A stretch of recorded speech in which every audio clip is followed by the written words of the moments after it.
Me complace mucho estar en este programa, La Voz de Nuestros Mayores. Felicidades para todos y gracias por la compañía y sobre todo por la invitación. Yo nací el año 1935 en la ciudad de La Paz. A mis 7 años, con la Compañía Nacional Infantil que fue formada por mi señor abuelo materno, don Wenceslao Monroy, y don Maco Ibargüen, hicimos la representación con la obra infantil Blancanieves y los 7 enanitos, e hicimos una gira nacional. Después, desde los 14 años, empecé a jugar al fútbol. Llegué a situaciones expectables jugando al fútbol, jugué incluso en Die Strongest de La Paz. Y aquí me vieron los dirigentes de Junín, me contrataron, charlamos ya para que yo, después de volver a La Paz, ya piense en venirme por Sucre. Y un buen día aparece un aviso en la regional que decía que se necesitaban voluntarios para venir a trabajar a Sucre o en Sucre para inaugurar la oficina regional de Sucre, pero principalmente el Policlínico 25 de Mayo. Yo fui el primero en anotarme y con otros 2 compañeros de trabajo nos vinimos aquí. Y jugando en Junín, un buen día de esos, mejor una buena noche de un domingo, paseábamos por la plaza como era costumbre nuestra, ¿no? Los solteros por un lado y las solteras por el otro, en lado contrario. Nos veíamos frecuentemente en cada cruce y ahí la conocí visualmente a la que hoy día es mi amada esposa. Nos conocimos, entablamos amistad, después de un tiempo nos convertimos en enamorados, después en novios, después en marido y mujer, con 11 nietos, 6 mujeres, 5 varones, 4 hijos, 3 mujeres, 1 varón, 2 bisnietas, y seguimos enamorados y seguimos felices y llegamos a esta edad, a esta época en que ya estamos ahora frente a las cámaras de este prestigioso programa, del cual me complazco mucho. Ya. Justamente por ser nieto de don Wenceslao Monroy y de doña Adriana Ortiz de Monroy, que eran actor y actriz de teatro. Y llevo en la sangre el arte teatral de nada más ni nada menos que del patriarca del teatro boliviano, don Wenceslao Monroy, y de mi padre, que fue periodista, fue escritor, poeta y también actor de teatro. Inclusive yo rompí una regla aquí que era irrompible hasta antes de mi llegada. Yo jugué 3 años en Junín y al 4.º año me fui al Stormers y nadie podía creer eso. Porque el que jugaba en Junín difícilmente se iba al Stormers o viceversa. Yo pude lograrlo y jugué otros 2 años en Stormers, ¿no? Y finalmente recalé en el que fue ya el club de mis amores aquí en Sucre, el Olympic. Y en el Olympic terminé mi carrera deportiva más o menos a los 39 años, ¿no? Después ya me contrataron los de la radio para ser el director artístico de la radio. Entonces, ahí sí ya formamos un elenco que fue estable, ¿no? Empezamos primero, por ejemplo, con Lidia Escalier, gran actriz, Ricardo Sauma, don Walter Contreras. Y después ya, estando en Radio Loyola, me conocí con los esposos, el doctor Alfonso Arce y su esposa, doña Miriam Borges de Arce. Una pareja entrañablemente querida por nosotros, y entonces con ellos formamos también como base el elenco de la Loyola y empezamos con los radioteatros que aquí no se conocían. Nadie había hecho antes radioteatro. Entonces nosotros estábamos iniciando un trabajo, pero al mismo tiempo rompiendo, digamos, un temor. Unos de ¿qué será el radioteatro? ¿Cómo será el radioteatro? ¿Qué resultará del radioteatro? y otros gustará o no gustará, por ahí no les gusta, ¿no? Entonces hicimos la prueba y tuvimos un éxito bárbaro. Todos los domingos era infalible que la gente vaya bien vestida, bien elegante, hombres y mujeres, a los estrenos de tanda, a los cines de la ciudad. El domingo era una matanza para conseguir las entradas, ¿no? Siempre eran películas de estreno, entonces la gente ahí elegía la película y saliendo del cine inmediatamente o casi inmediatamente se iban a la casa, porque coincidía llegando a la casa a las 9 o 9:30 de la noche, empezaba el radioteatro, que era de una obra completa. Los libretos los tenía yo como herencia de mi abuelo y de mi padre, pero también en la radio pudimos encontrar algunos libretos de españoles, de autores españoles, dramaturgos españoles. Hicimos mucho de Alejandro Casona, por ejemplo. Y lo gracioso a propósito del libreto, doña Miriam era la que tenía delante de todos o delante del micrófono el librito, y todos a su alrededor y otros encima de sillas, por encima de sus cabezas, leíamos del mismo libreto. Pero claro, antes habíamos ensayado unas 3 veces siquiera para tener idea de lo que estábamos haciendo.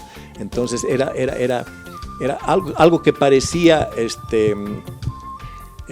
informal, y sin embargo era informalmente formal, diríamos, ¿no? Nos quedábamos generalmente los sábados hasta terminar, porque tenía que salir el domingo, ya no podíamos hacer una regrabación o lo que fuera el día domingo. Entonces empezábamos a las 8:30, 9 de la noche, y nos quedábamos 2, 3, 4 de la mañana hasta terminar.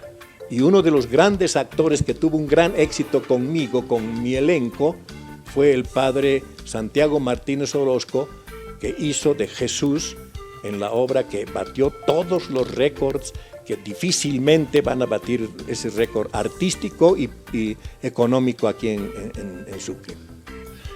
Porque después de estar mucho tiempo trabajando, haciendo estos radioteatros y también obras de teatro, por ejemplo, empezamos La Rosita de Antonio Díaz Villamil.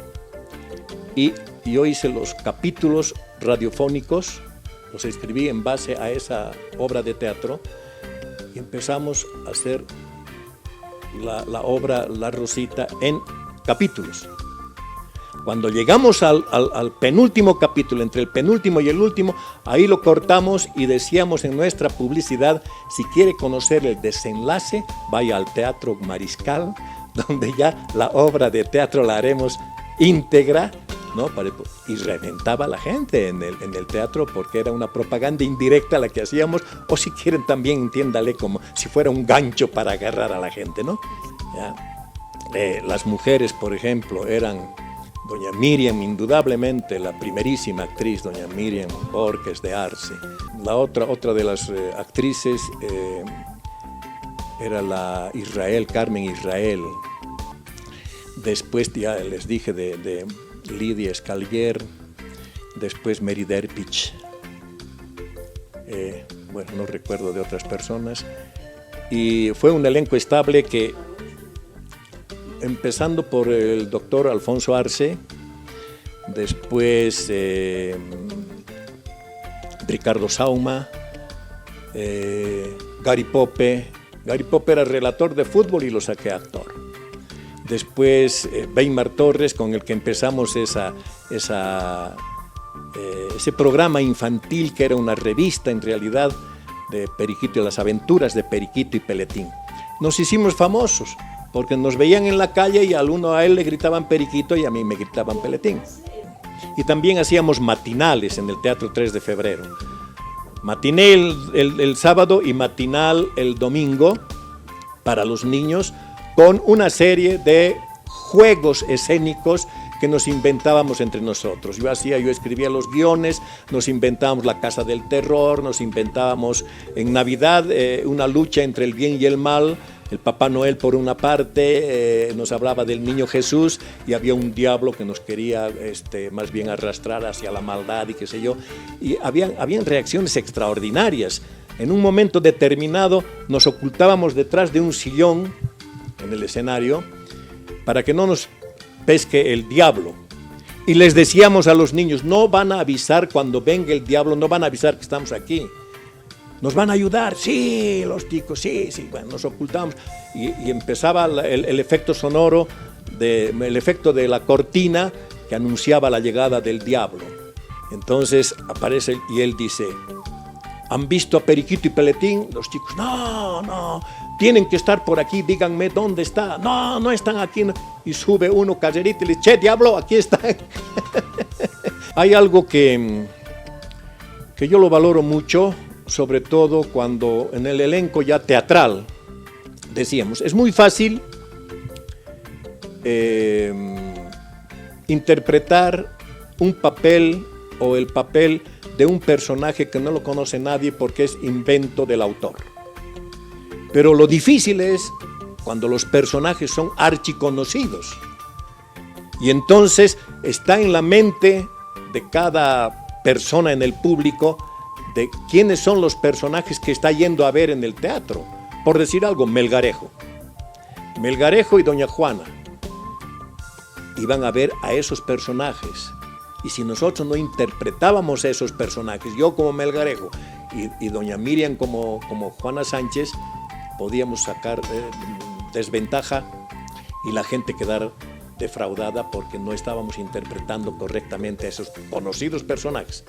Pero la peor prueba fue en Pasión y Muerte de Jesucristo.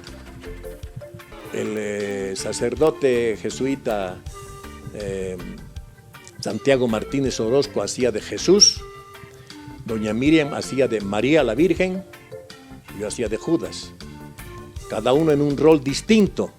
Entonces hizo por su lado su papel, yo hice el mío, todo lo malo que podía hacerlo del principio hasta el arrepentimiento, cuando Judas se arrepiente y tiene un cuadro solito. Y entonces empezaba él con todo lo que le salía del alma, es lo que el mismo autor decía, ¿no? Hay que mostrar cómo Judas se arrepiente de verdad. Y la gente apreciaba ese arrepentimiento, esa letra hermosa que era un parlamento bastante largo, solo de Judas, repito. Y apreciaba eso y cerrábamos el telón porque ahí se terminaba el segundo acto y el público seguía aplaudiendo a telón cerrado y nos obligaba a abrir otra vez y yo salir a hacer el agradecimiento que hacen todos los actores y actrices de teatro con la venia correspondiente. Y era porque captaban la interpretación y seguramente en forma imaginaria se transmitían hacia la época y lo veían a Judas arrepintiéndose de haber traicionado a nuestro Señor Jesucristo. Pero no me quedo en eso.